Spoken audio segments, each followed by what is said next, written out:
सबसे पहले मैं इस देश का चौथा स्तंभ जो मीडिया है, उनका मैं अभिनंदन करना चाहता हूँ कि आपने रेलवे माल गोदाम के श्रमिक जो समाज के सबसे अंतिम पंक्ति में गुजर बसर करते हैं, उनकी बातों को आप देश तक पहुँचाने का काम करें, इसके लिए मैं आपका अभिनंदन करना चाहता हूँ। आज हमारा भारतीय रेलवे माल गोदाम श्रमिक संघ जो 1998 से रेलवे माल गोदाम में काम कर रहे मजदूरों के हक अधिकार की लड़ाई लड़ रही थी, उस जो हमारा 9 तारीख को पिछला ऐतिहासिक भारत सरकार में कैबिनेट का बैठक ट्राई पार्टी की बैठक हुई थी। उस बैठक में माल गोदाम के मजदूरों को विभिन्न सुविधाएं, जिसमें इनको पीस रेट के माध्यम से वेतनमान प्राप्त हो, जो बिचौलिया खाने काम करते इनके सीधे खाते तक पहुँचे,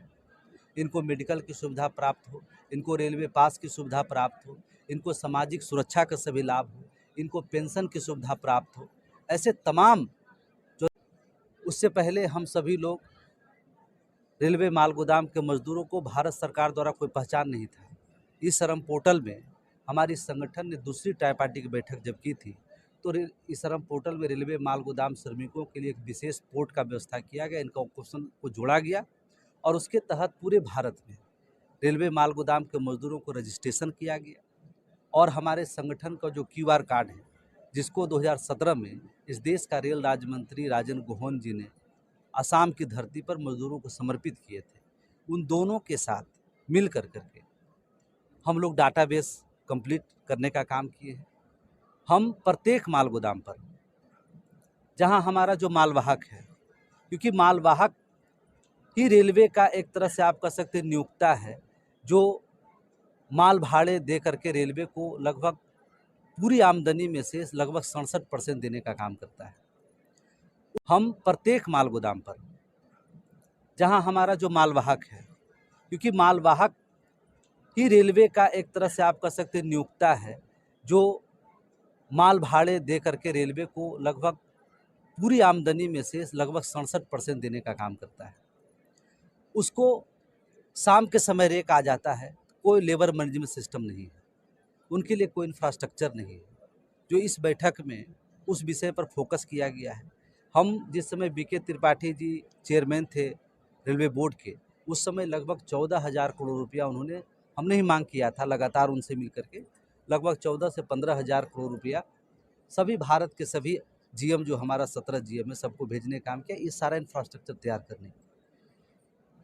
सरकार चाहती है, रेलवे चाहती है कि हर माल गोदाम पर शिफ्ट वाइज काम हो,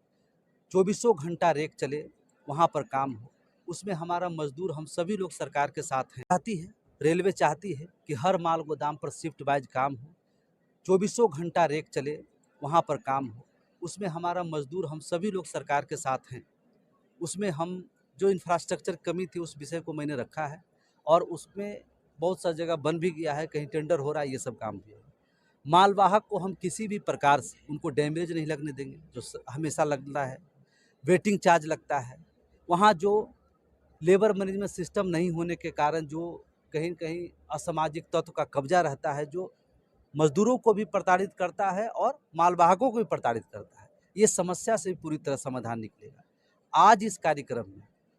छत्तीसगढ़ प्रदेश के अंतर्गत जितना माल गोदाम आता है, उसको तीनों शिफ्ट में काम करने के लिए 4200 गैंग, जहाँ पे 42 वैगन का हमारा जो मालगाड़ी लगता है, 42 गैंग के हिसाब से हम सभी माल गोदाम पर उसका डाटाबेस तैयार कर रहे हैं। डाटाबेस तैयार करने के माध्यम से हम यहाँ के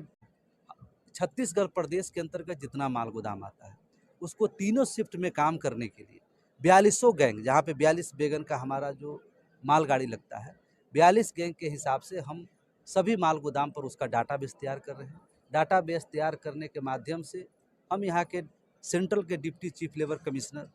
यहाँ के DRM के पास, GM के पास सारा कॉपी जाएगा और कॉपी जा कर के सरकार जो हमको दिया है उन मजदूरों को हाथों तक पहुँचाने का काम करेंगे। छत्तीसगढ़ में मजदूर के लिए क्या कर रहे हैं?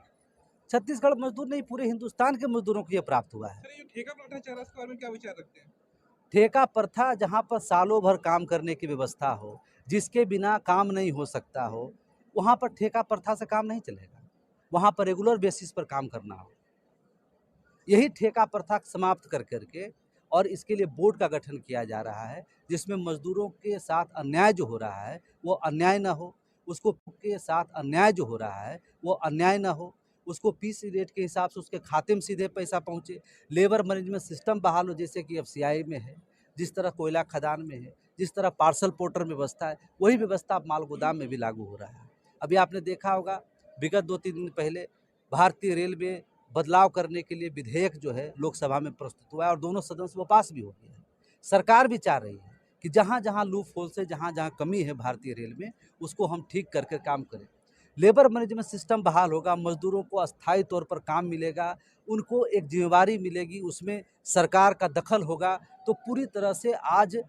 जो 70% 65% की आमदनी भारतीय रेल को इस व्यवस्था में आ रही है, वो कहीं न कहीं 20 से 25% और बढ़ने का काम होगा।